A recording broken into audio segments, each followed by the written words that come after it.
So, one of life's biggest adventures is on your doorstep. Maybe you're expecting a little one for the very first time, or adding more love to your already growing family. Having a child is one of the greatest gifts in life to a parent. Maybe you've got one in your arms right now, looking at you like, what now?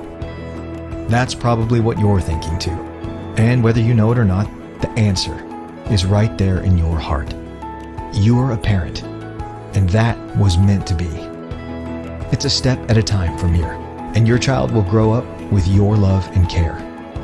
All the little things, big things, and everything in between, they'll be looking to you.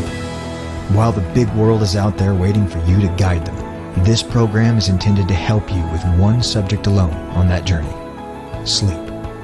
The moment you go back home with your newborn baby, the way you approach sleep is different than ever before. As a parent, you've probably thought of everything under the sun, or maybe you're entirely overwhelmed walking through that door. That's totally normal too, and you're certainly not alone. This short film is made to give you more information to consider and offer a recommendation on how you could approach the nights ahead safely. It's called Meant to Be Close.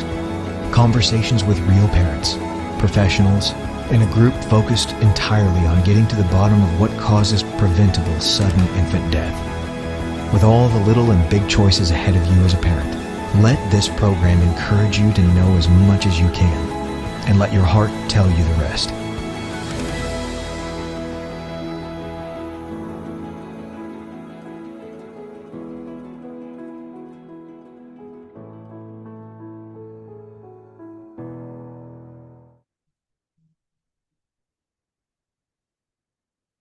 Welcome everyone to the summer edition of Cribs for Kids 2026 Safe Sleep Champions Quarterly Webinar.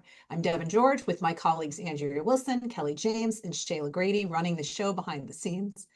Our champion guest today is Amanda Melton, the coroner from McKean County in Kentucky. We'll be talking to her about her collaborative film project, Meant to Be Close, the trailer for which you just saw if you were logging and joining us at the top of the hour.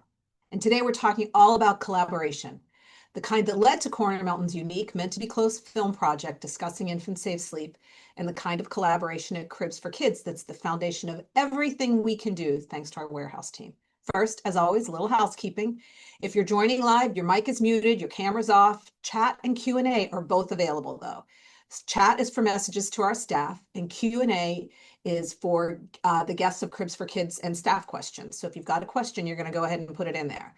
To maximize the time with our guests, we don't answer questions during the webinar. We get a little chatty. Instead, type your question into the Q&A at any old time. At the end of the hour, we send all those questions to whomever our guests are, and then send them to the staff too if you have questions for us. And then about a week later, everyone who registered for the webinar, even if you didn't join us live, gets an email from us with all the questions and their answers. That email also includes the link to the uploaded webinar recording on the Cribs for Kids YouTube channel. So that's one email with the questions, the answers, and the video link that you can share with anyone. All the Safe Sleep Champion webinars are live. Obviously, you'll hear me step over my words a whole lot, but they're each recorded to upload to our YouTube channel and to our video library. Right after today, will be a library of 20 of them today, once we get this one added, because we are so lucky to have so many champion guests share their expertise and perspective with us and all of you. On our YouTube channel, sorry, I'm looking at the slides, which I think are so nice. On the YouTube channel, you'll find all of our Safe Sleep education videos there. They're organized by playlists, webinars, education videos, and our newest four video animated series. They are all shareable and they are all free. As we say, if you can get to it, share away. Also shareable, and we hope you do so, is our new What's New Wednesday social media feature.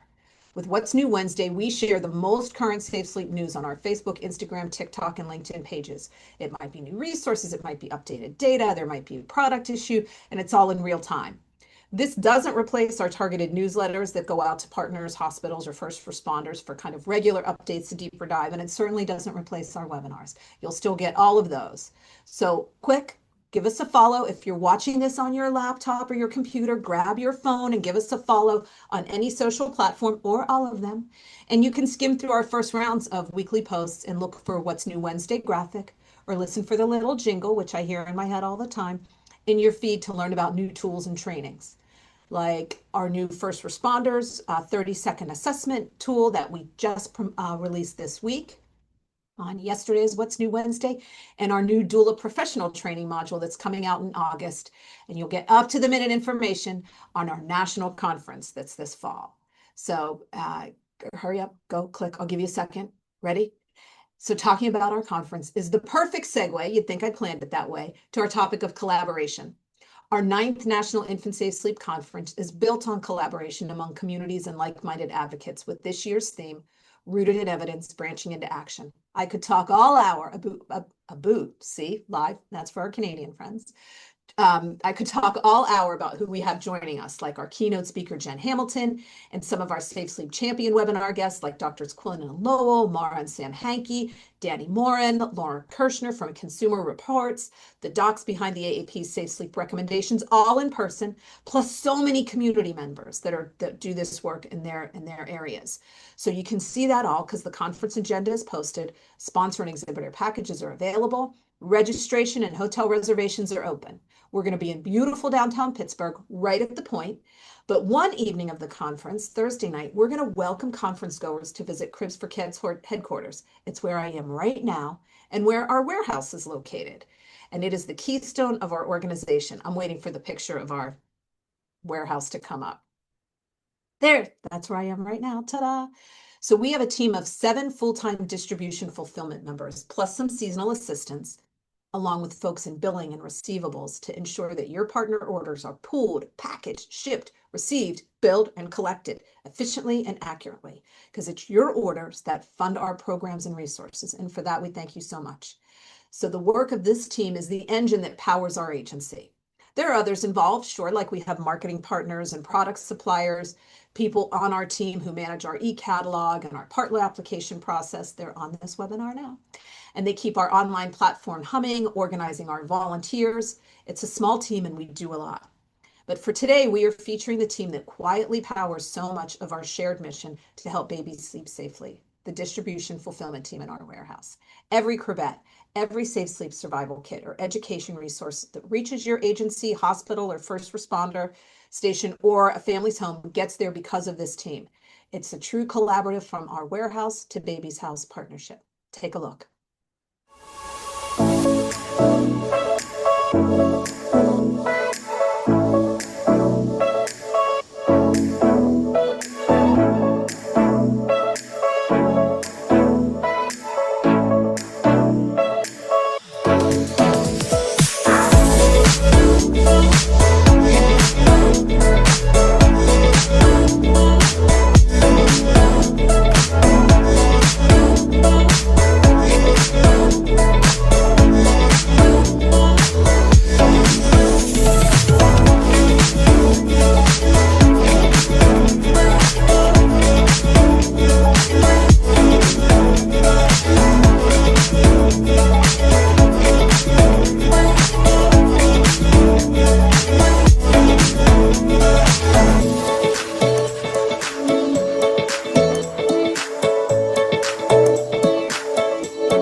saw our warehouse team in there, and I have to say, I'm usually over kind of in our big kind of webinar setup, so I can't see the monitor and all the chats and hellos.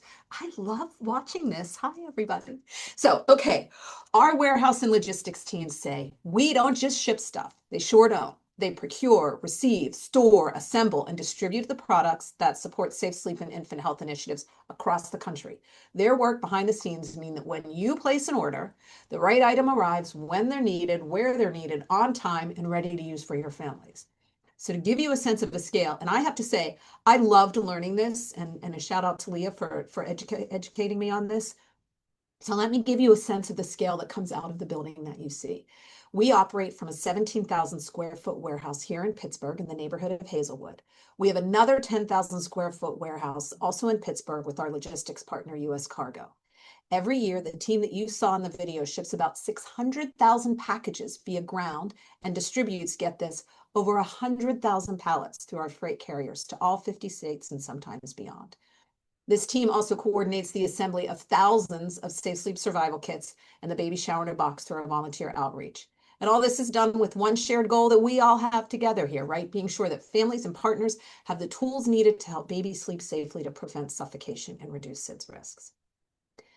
Leading this effort is our Chief Logistics Officer, Perry. He oversees the purchasing, inventory management, both the ground and LTL, larger than a truckload, shipping, and warehouse operations.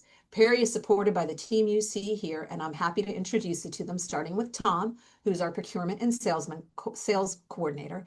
He manages the purchasing and keeps the inventory levels where they need to be so that when you see an item in our Cribs for Kids catalog, it's ready to ship. Managing the shipping itself is ground shipping coordinator Dave and LTL, larger than a truckload, shipping coordinator Leanne. They prepare quotes, coordinate and track shipments, and answer your shipping and delivery questions. So you always know where your orders stand. And in the warehouse, Dean, the warehouse manager and ground shipping specialist, gets things out the door with the help of ground shipping assistant and diaper program lead Taylor and LTL shipping specialist Mike. Together, they manage the daily work to accurately and efficiently prepare orders for pickup by our freight partners. During the summer, we welcome some seasonal support. We have 2 this summer, assisting with order prep and packing and helping us keep up with the demand when the program activity is at its peak and when we do fiscal year end inventory. Never an easy thing, but it's smooth. They do it so smoothly. There are also some pretty amazing volunteer and donor partners. In the video, you saw students packaging, assembling our Safe Sleep Survival Kit. They're from a program, a school called St. Anthony's. And we rely on these student, community, and corporate volunteers who pack our custom kits, counting, folding, double-checking materials so that when a kit arrives, it's complete and ready to go to the families you serve.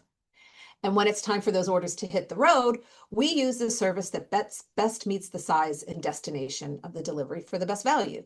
Smaller ground orders will be delivered by FedEx Ground, our newest vendor and supporter. Many shipments reach our partners with no shipping fees at all, thanks to a company called Pitt, Ohio. Pitt, Ohio provides free LTL delivery to Cribs for Kids partners in the states they service. What an unbelievable gift they give to us. Pitt, Ohio has been a very generous in-kind donor to us for years. We can't thank them enough, but we'll try here. Thank you.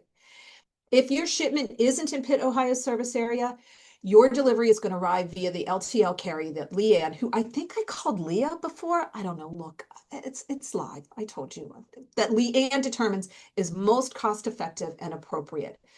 She finds that carrier via our freight partners at ArcBest. We are just so conscious of the dollars that are being spent. And if this isn't enough, it's not just Cribs for Kids products to our partners that our warehouse team works with. The Cribs warehouse team also provides third-party logistics, 3PL, see, look at me learning things, for Etc., one of our arms, as well as other organizations like Charlie's Kids, you may have heard of them, our favorites, hello, Natasha, John Kahan Books, and Safe Sleep Simulation. If you're already a partner and order from us, we hope you like learning about the team behind your shipments. I sure did like learning a little bit more about the quantity. I mean, holy smokes.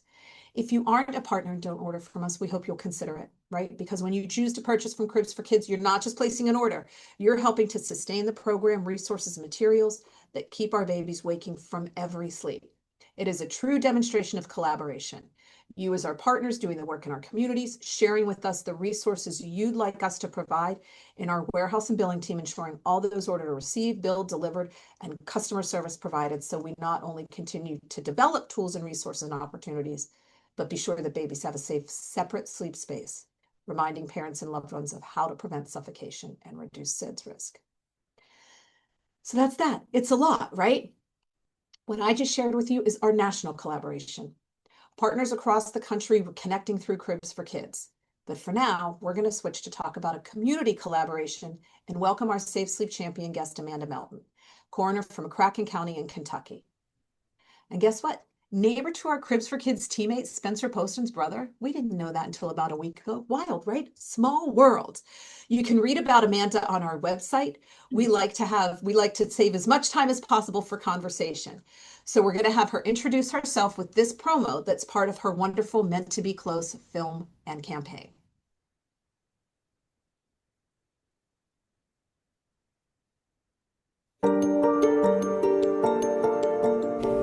When I talked to a parent, and in their mind they were doing the very best they could for their child, but slowly through our questioning and investigation, it's determined that there was something near the child that occluded its airway. The death was preventable. To look at a parent's face the moment they realize that is heartbreaking. It weighs so heavy, and that's really how I became involved and became so passionate about this. I just didn't realize this was going on to the intensity and the numbers that's happening in our area and I'm sure across the United States. I want to be a person on the front line of preventing death. We need to make the public aware these things are happening. Here's information that will help you make a better decision, and that feels like part of our responsibility.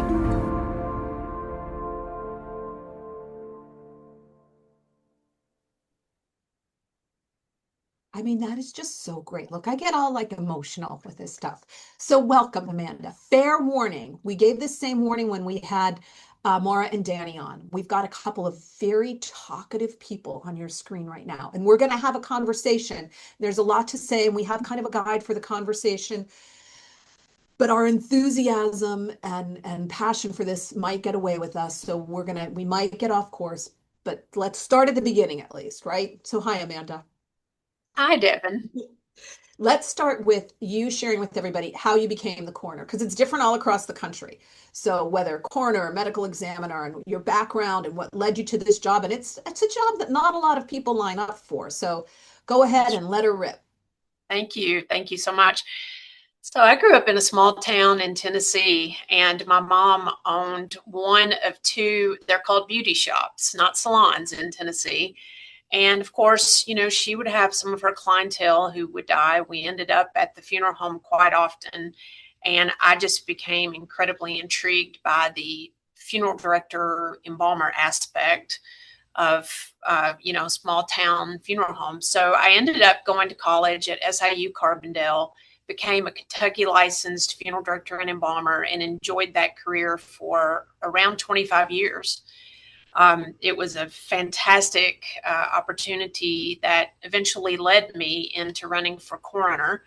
Back to my funeral director experience. So I worked for a very large firm and eventually became kind of the logistics scheduler portion of that big conglomerate. And I knew about the families we were serving, but I just did not know all of the circumstances of every family we served. And I knew the overview, let's say. And so anyway, eventually I had the opportunity to run for coroner. The gentleman who had been coroner in McCracken County for 24 years decided to retire. And I thought, I think I'm ready for a different challenge, similar and still in the same field. And so that kind of led me to run for public office. And in Kentucky, the coroner's office is an elected government position.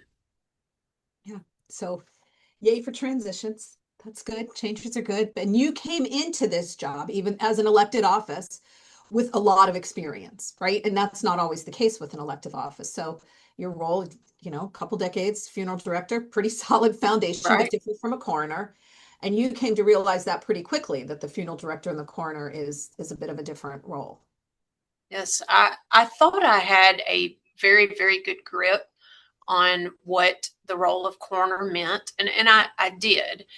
But I'll tell you, I had this shocking experience that happened my second week of being coroner. So that would have been in January of 2019.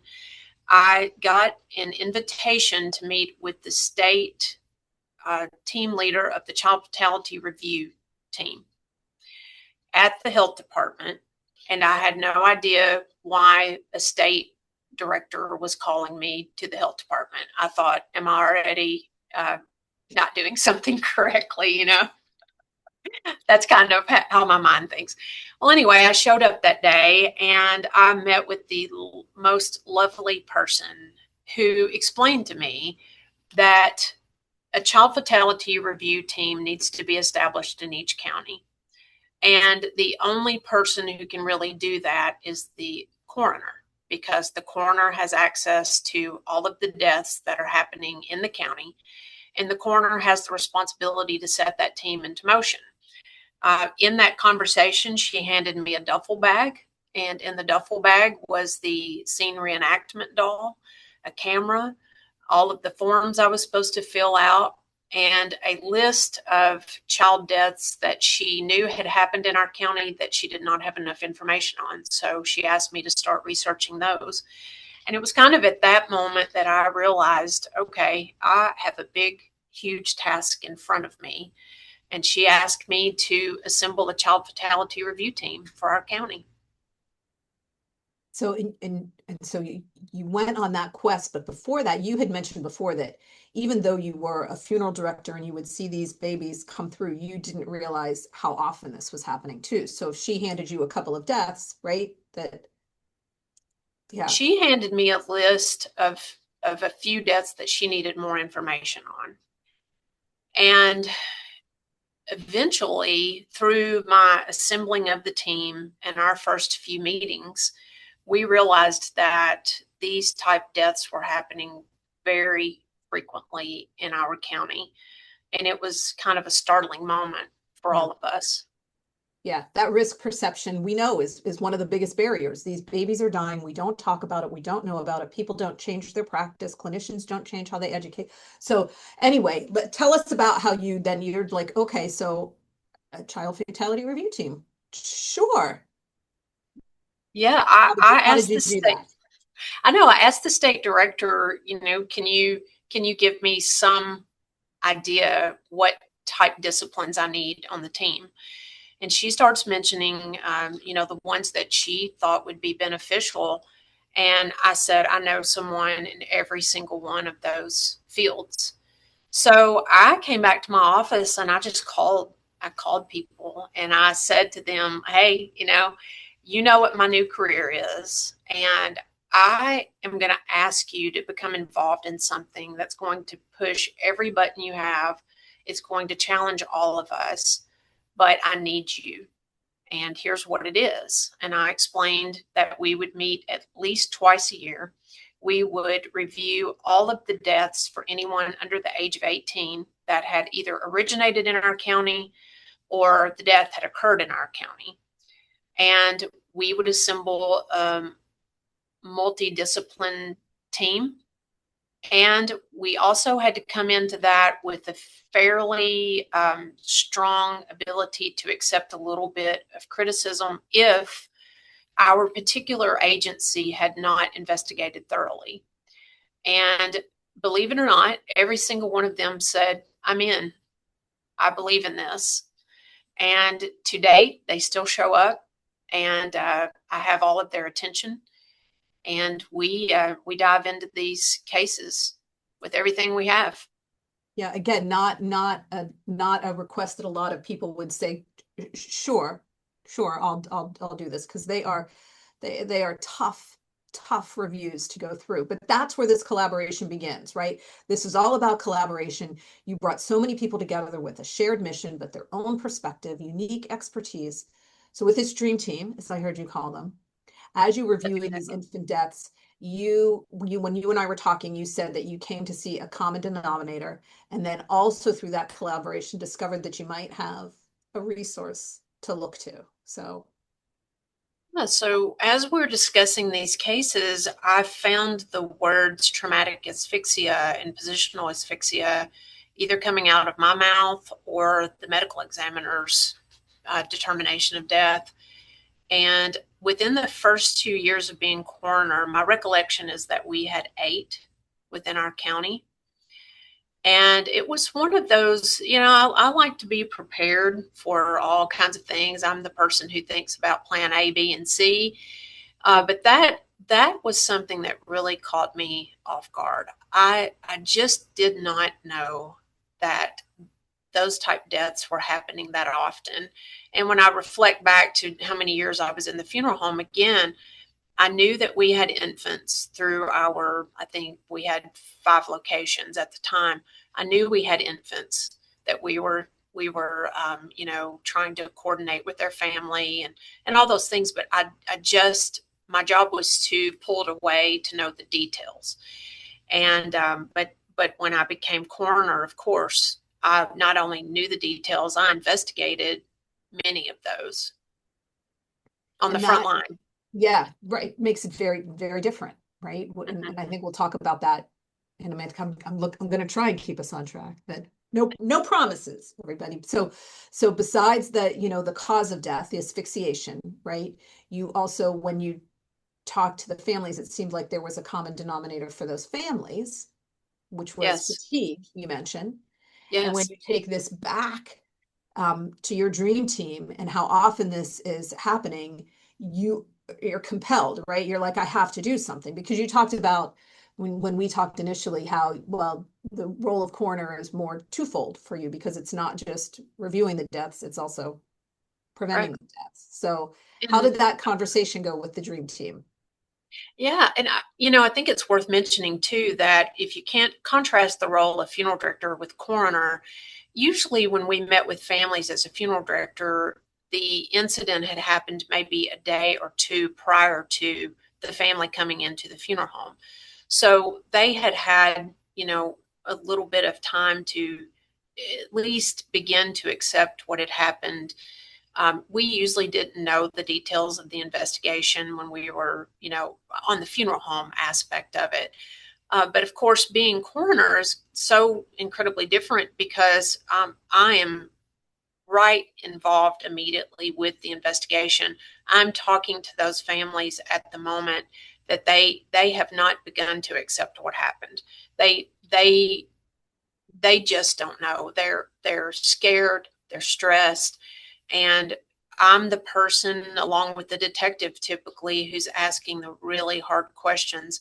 And eventually, usually through our discussion, our doll reenactment, and all of the things, we're slowly going to the conclusion that it was an unsafe environment for sleep for the child.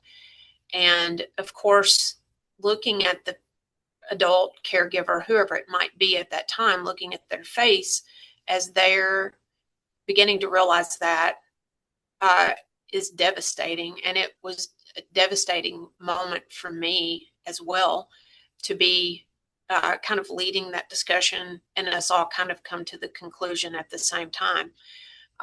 It was just something that I think hit me so emotionally, the impact of it, that it stopped me nearly in my tracks. And I say this freely to anybody who will listen. I have a good therapist. I'm an advocate for first responder mental health. And I began discussing these, with my therapist, just to say I was prepared for most elements of this job, but this is something that's really, really playing on me. And very quickly, my focus switched from kind of an, oh my gosh, I'm so sad by this, to, okay, the coroner actually has a role of prevention. And it's so obvious to me that we do. I report to all kinds of agencies about the type of deaths we have. It can be drug related or, all kinds of things, really. And I'm like, okay, we need to take the lead with this. The community, I don't think they know. They'll see an obituary, but they don't know what happened to that child. And there's no way to tactfully say it, of course, in that environment. But we have to take the lead on this somehow. So I took that problem to the Child Fatality Review team. And I just said, listen, we've got to figure this out. We are assembled for many reasons, but one of these is to be problem solvers. And if we know this is happening, why is it happening? Is it? And we started listing all the things: lack of education, lack of resources, generational pressure. I mean, all the things that you all know about. We started discussing that in detail, and they're all problem solvers. I'm looking at 13, 14 people leading their own element of this community. And we kicked it back and forth for a long time. And finally, the representative from the health department said, you know what? We have a grant that has not been used, and it's a pretty broad use grant. I'm going to ask my supervisor, but I almost think we can use this grant money somehow for this purpose. And from that, we began many conversations about how.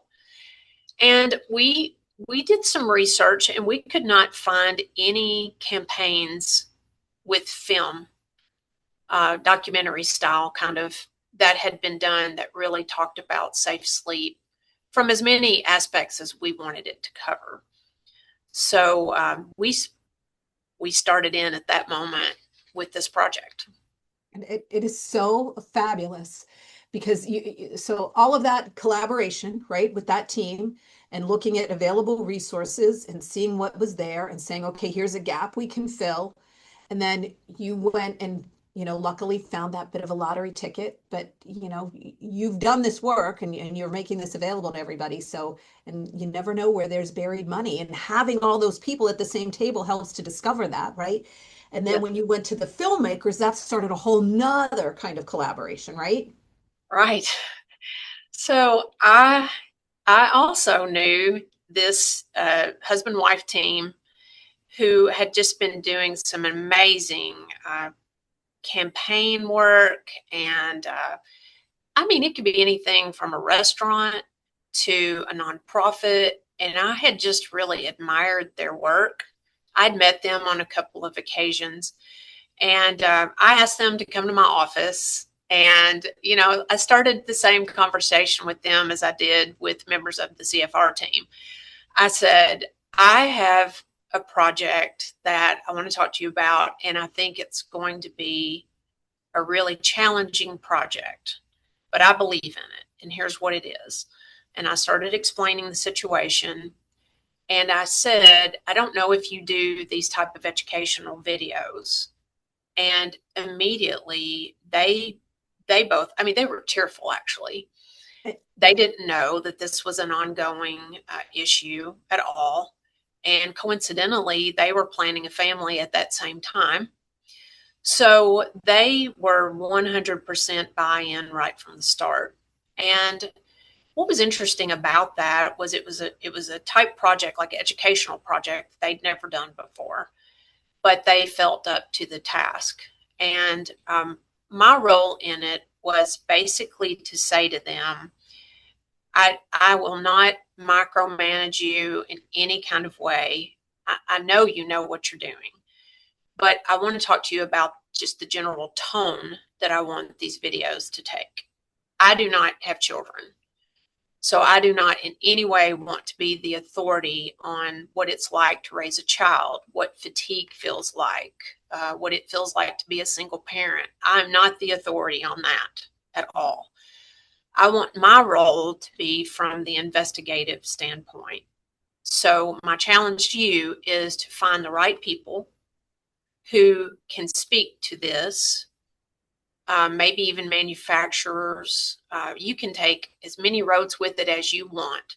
Just make sure that the tone is correct, it doesn't sound judgy, and that we can present it from many different angles, in short film, long film, 30-second clips for TV. I just left that part with them.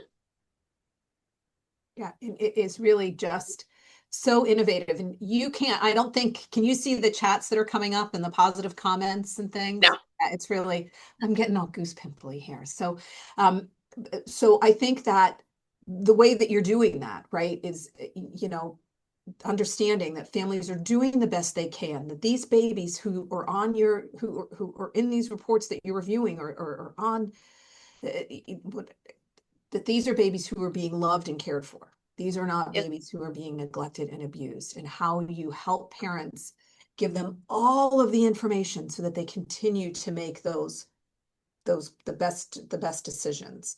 So it's a wonderful film. So tell us a little bit about how, it's got a lot of families and professionals in it. There's a lot packed into 30 minutes with their messages. I mean, great job to all of you on that. So how did that engagement go with the families? Like, how did you get them on board, or how were they?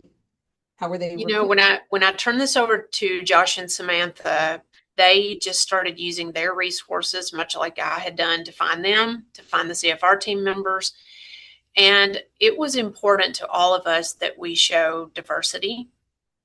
We did, because we don't believe that this has anything to do, or not as much to do, with economics. This type of misfortune happens to all kinds of families from all walks of life. So we wanted to be careful to show that. And it took them a while to actually find the correct families to interview.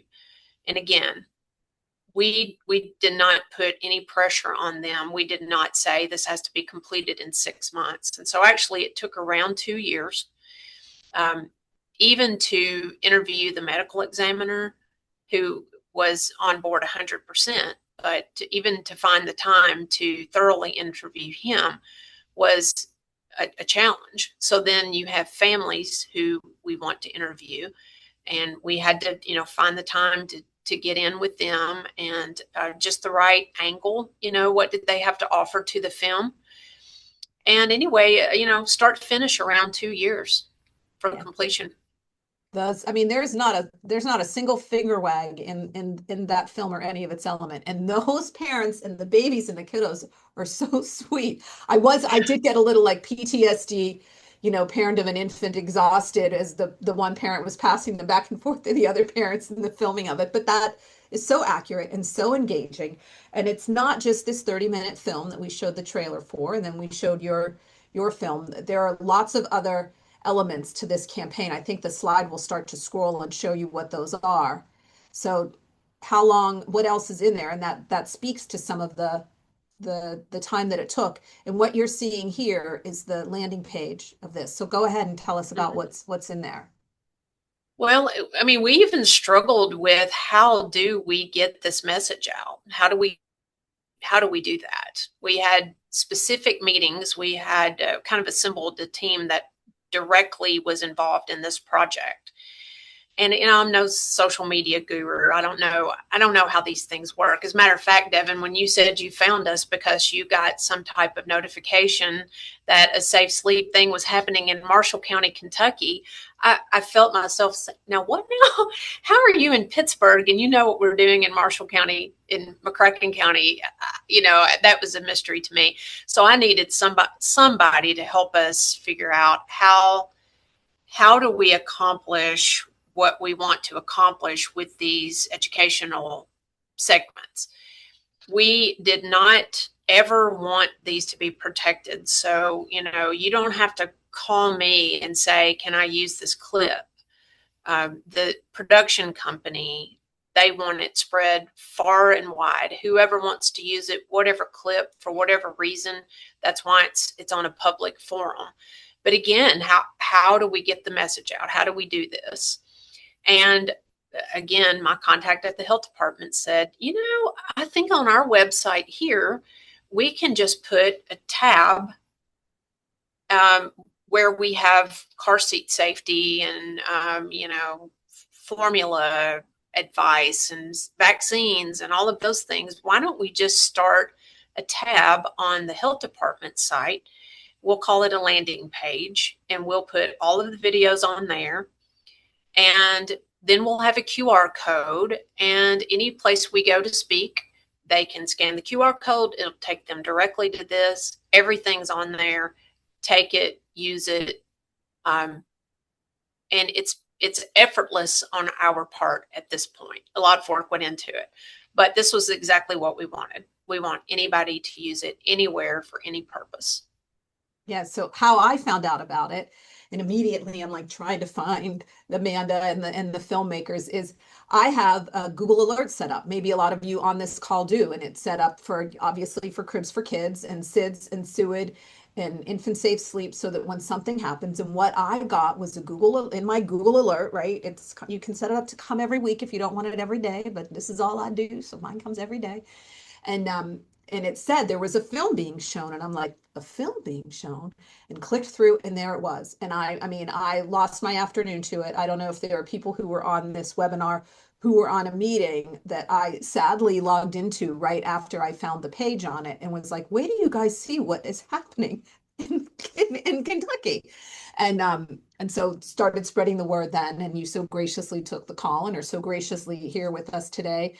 And it's out there now. And when we send the email, I should have put up here, I apologize, the link to the county health department page, but we will put that in the email link when it goes out to everybody, and get that out there so people can see where that is as well. Besides the production company that made all of this. So it's out there now, no restrictions, as you said, just like our stuff. Go ahead, if you can get to it, use it. So what's your feedback been like, and are you getting any? It's been extraordinary. It's been extraordinary. It was a project that was moving behind the scenes all the time. I had frequent conversations with the production team. I knew they were working on it. I trusted them 100% to figure out how it needed to be presented. And then, we struggled a little bit once we had all the videos. Well, how do we do this? So, but once, it's kind of interesting that once it got a little bit of a foothold, it took off. Just amazing. Thank you to the internet and all of the great things about that, Google Alerts that you just mentioned. But, I was contacted by you. I have spoken to the American Academy of Pediatrics, and, federal and nationwide programs that I didn't even know existed. Again, I'm just so thankful that people like you have your eye on such a thing, and turns out we're all looking and concerned about these type of deaths. It's not a McCracken County concern; it's a global concern, and I'm sure on this webinar today we're represented all across the United States and maybe nationally. I don't know, or globally, but regardless, we're all facing these same issues. Mm-hmm. It's not exclusive to any particular community. So, I think it was when I talked to you all and the American Academy of Pediatrics, I thought, okay, this has finally gotten to the people who can take it and spread it. And it's exactly what we wanted. It's incredible. Such good stuff. And you're not just out, you're not like, okay, here's the film. Thanks. That's great. All done. You're out talking about safe sleep to prevent suffocation all the time, right? And you, as I understand it, are expanding that message when you're there to talk about, what how babies' airways are easily compromised, and bringing new language into this, which people hear me say all the time. I love when people join this and and realize how often this is happening, and they bring a whole new vocabulary and a whole new message for families out there. So we're eventually going to find the right words to get this behavior change for sure. I'm confident of it. But tell us how you talk about safe sleep with families. You have a story that I like that you told me. Yeah. So I think I realized that there's just an interest in what the coroner does. You look at all the shows on TV, Yeah, and all the CSI stuff. Yeah, a lot of there's just a built-in interest in what, I think of myself as a death investigator. That's the easiest way to explain what a coroner does, and at least in Kentucky. I don't know how it is in your jurisdiction, but we're death investigators. So immediately, I think a lot of people are interested to hear what exactly is entailed in that role. And then, in particularly when we're talking about safe sleep, so many people who are either have a family or they're own like a daycare or any kind of situation like that. They want to know about this. Like, what is it exactly? What message are you bringing? And I have I'm geared toward this whole thing of prevention. It is our responsibility to look to see what is happening and what is causing unnecessary deaths and to do something about it. I'm not just a person who should determine what happened. I should help figure out how do we keep this from happening anymore. And that's the message, that we're taking with the Meant to Be Close.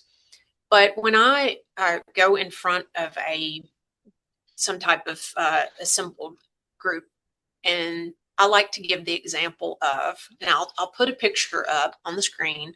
It's usually a man in a recliner. He has his child on his, lap here in his chest. And he usually has both arms and hands on the child, and they're both asleep. And I say, I want to show you a picture. What do you immediately think when you see this picture? And people will raise their hand and they'll say that is just the most precious, perfect moment that a parent could spend with their child. And I have a picture just like that of my husband and my child and all those things. And we'll kind of take a poll of the group.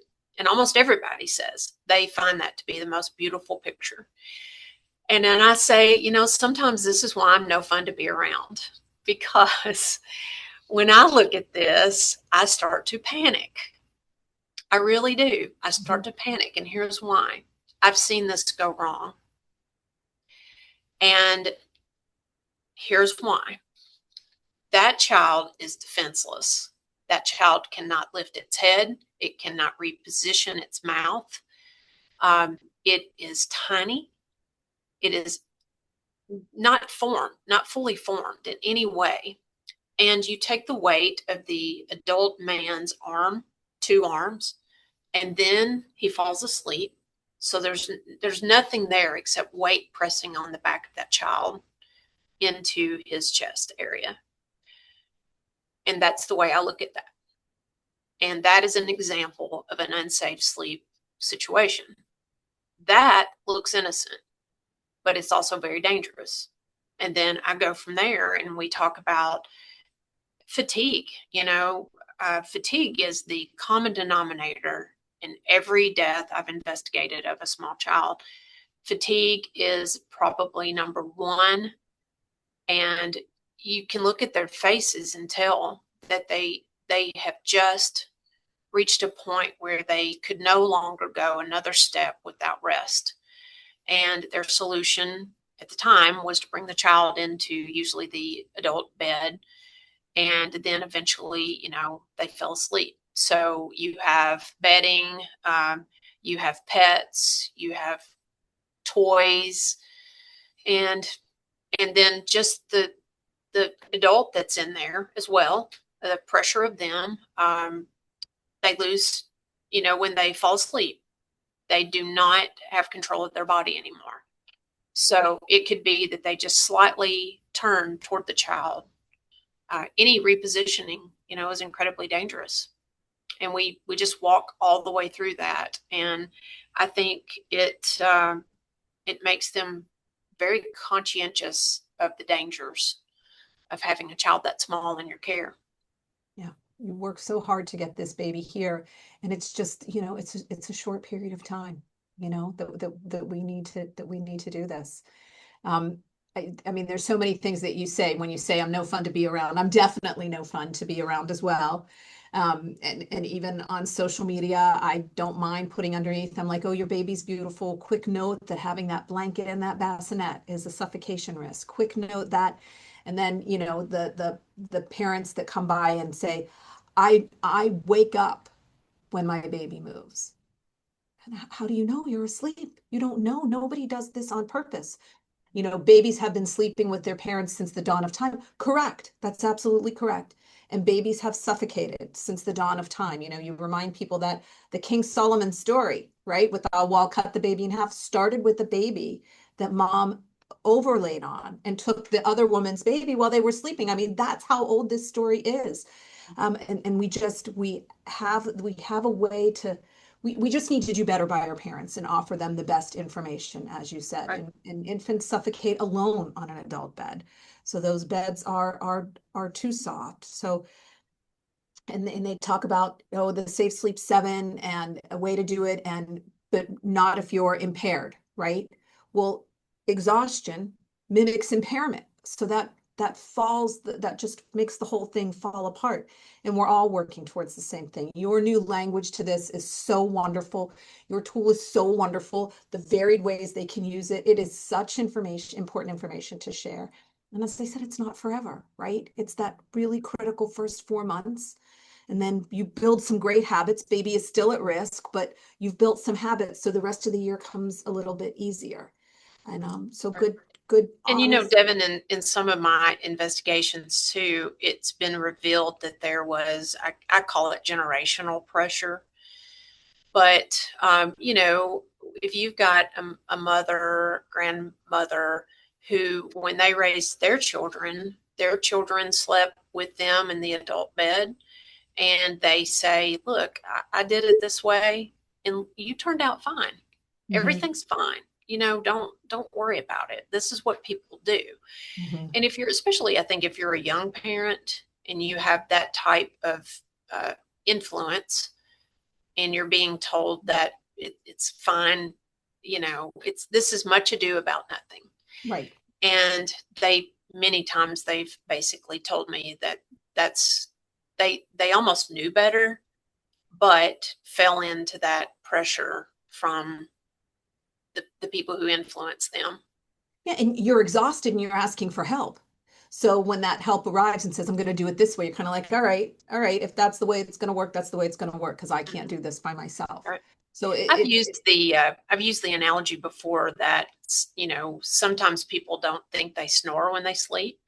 And if you fall asleep around someone else and they go like, man, you were really snoring. Like, I don't snore. Well, you're asleep. You don't know what you're doing.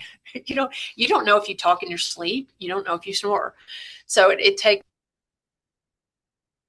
Oh, you froze for me a second. I don't know if everybody else is seeing that. Yes, Somebody else observing. So, I mean, that makes certainly don't know that you're challenged. You don't know that. Yeah. Yeah. You froze for us for just a second. Oh, sorry. Good. I think you're back. We good? I think so. We'll try. We'll see how we're doing. Okay. Can you? Oh, there you are. Hi. Welcome back. Hi. See? Real live stuff. And you do talk about that generational thing, right? And we've all faced that generational thing. There are things, right? Who puts whiskey on a baby's gums anymore? Well, I hope no one. But that was the old teething thing back in the day, right? Certainly there was no Mothers Against Drunk Driving when I was in college, and we thought nothing about climbing behind that wheel and driving home like this. Luckily, I never hurt anyone else. I never hurt myself, but that's no different than those babies sleeping on their tummy. I was lucky, and anyone else on the road with me was lucky. We just didn't have the same kind of information out there, and my kids would never consider doing that, right? We also didn't have an Uber and a Lyft option, so I keep saying, where's our Uber and Lyft for safe sleep? It's coming. I know it's coming. because that would certainly help as well. You know, our moms are particularly vulnerable, right? We don't have any kind of paid leave. We don't have great access to prenatal care, and all of those increase the risks of this and make mom more tired and make baby more vulnerable. But we'll get there. I'm confident of it. I'm confident of it. So all of this is good stuff. Anything before I ask you the last question, my magic wand question? Anything we forgot? Oh, I think you're frozen again. Shoot. Can you hear me, I wonder? Hi, everybody. So, oh, are you back? Oh, I think Amanda's left and she's going to come back in. Oh, hi. I think I'm back. Okay. Any last thing before I ask you my last favorite question? Any message you think we forgot to get in there? Because I'm going to ask the one question. Right before I froze, I was just saying that there's pressure to be a superhero parent, and yes, you know, the reluctance to ask for help. I think that runs deep in some people. They think of that as almost a failure, or they're not a successful parent, and that's a little bit troubling too when you really know that you need help, but you don't ask for it. Right. And certainly I've seen the chats come up talking about, the social media and how that influences that. We hope that social media comes out with only safe sleep pictures, with, and encouraging moms to ask for help. I always say, I can't wait for the day when people react to a baby sleeping on its belly with pillows or with mom on a mattress the way we would if we saw a pregnant mom having a smoke and drinking wine. Like, that's not good. So we'll get there. That's right. Yeah. So we've had a great conversation, I think. I think the chat tells me this is the busiest chat I've ever seen. So I'm going to ask you the magic wand question. If you had that magic wand you could wave and have one wish for infant safe sleep, what would that be? That's complicated, because much like you, Devin, I take it all on, and I think it's also incredibly important.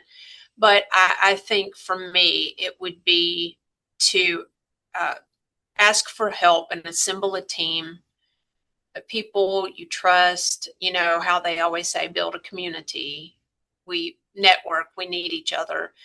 But have conversations where you, as a parent or an adult caregiver, whatever it may be, where you gauge constantly your level of exhaustion and recognize that today's a day that I cannot perform these functions as a parent, or at least right this moment I can't.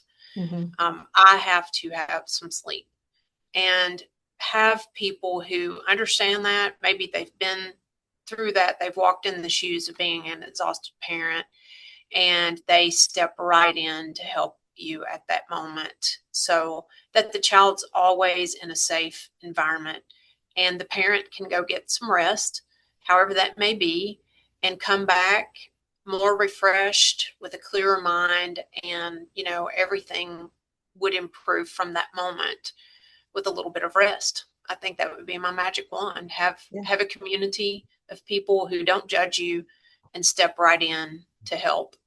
No questions asked. Yep. That's great. Conversation, planning, support. I tell my girlfriend's daughter is having a baby, and I'm like, your third trimester should be nothing but planning for your fourth trimester. That's all. You should be ready. Be ready, because it is, and there's nothing you can say to prepare people, but you're right. That planning and that community, that's it. It's great. Thank you so much for your time, your perspective, your expertise, your commitment, your ingenuity. Any of you watching live, as we're wrapping up, remember to type any questions that you have for Amanda into the Q&A. Amanda, I can't thank you enough for so much of it. Congratulations on this campaign. It is fabulous. There's so many questions about it out there. It is a unique, impactful piece of work. We know it's going to find its way around the country, inspiring, educating others, giving them that best information to make the best decision, as we're all working to prevent these suffocation deaths. So truly, thank you for this big step and this big collaborative step. Thanks to your whole team. Thank you. I appreciate all of you. Thank you. So as those of you who've been here before, we wrap the webinar up with 3 things: a call to action, registration for the next webinar, and our lullaby. The action item, I'm pretty sure most people can guess what it is. Go watch that 30-minute film meant to be close. As you're watching it, think about how you can use it in your work, how can you use it in your community or create something similar. Remember, it's not just the film itself. You'll see it's a whole campaign of 60, 30, 15-second ad public service announcements that run for free in your community, and the still photos, plus there's a great 4-minute film with Dr. Christopher Kiefer, medical examiner and forensic pathologist in Kentucky. And you can take these as is or look at them and see, can you add to it to address a local or community issue that's a particular barrier for you? As Amanda said, they are out there, no restrictions, just like our stuff. So that's the action item. Go to that page, watch that film. Lose the afternoon like I did when I got the Google alert. So next is our next webinar. It is scheduled for Thursday, November 12th at noon Eastern. It's a little later than it would be because we're going to feature takeaways and action items from our National Safe Sleep Conference with our Where Do We Go From Here, and sharing some of the work that our partners will be doing in October Safe Sleep Month. Registration is for that webinar will be up when this webinar ends. Remember, if you can't join us live, your registration means you'll get the email when it's available on our YouTube channel. It is a low stakes registration form. It just keeps you there and keeps you informed. And finally, I want to say I'm really proud of us. It's 1 o'clock, Amanda. I think we did great. And finally, Just Baby, a Safe Sleep Lullaby. Like our other Safe Sleep resources, it's free thanks to partner purchases and our warehouse team getting those products to you. So go to our partner resource portal. You'll find the lullaby, like so many other free resources and tools to support your work. Thank you again to my coworkers, Andrea Kellis, Shaylin, our champion guest, Amanda Melton. Thanks to all of you watching, joining live or watching on the YouTube channel. It's this shared time and commitment that hopefully gets me out of a job someday soon. So last chance to get your Q&A, your questions into the Q&A. Look for that email in a week or so with the link to the webinar upload, and hopefully you will join us in Pittsburgh for the conference, Jen Hamilton, and so many others. Thanks, everybody.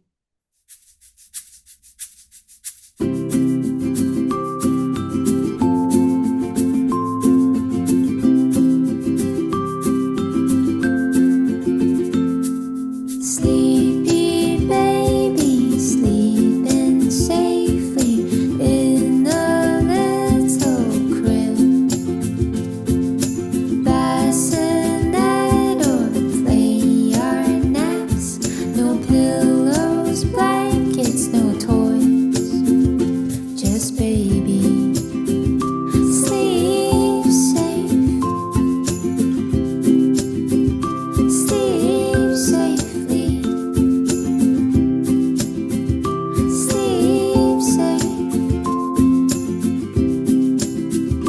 Sleep safely.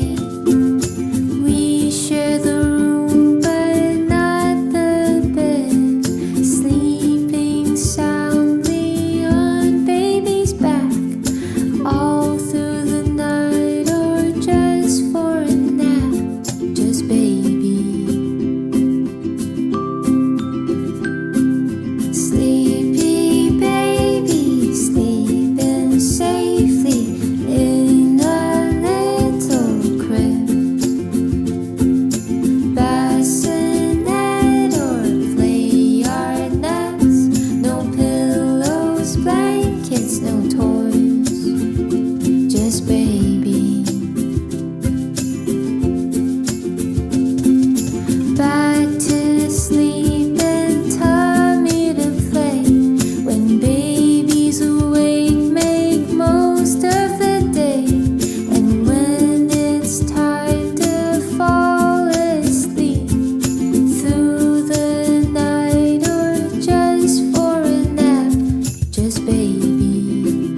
Sleep safe. Sleep safely.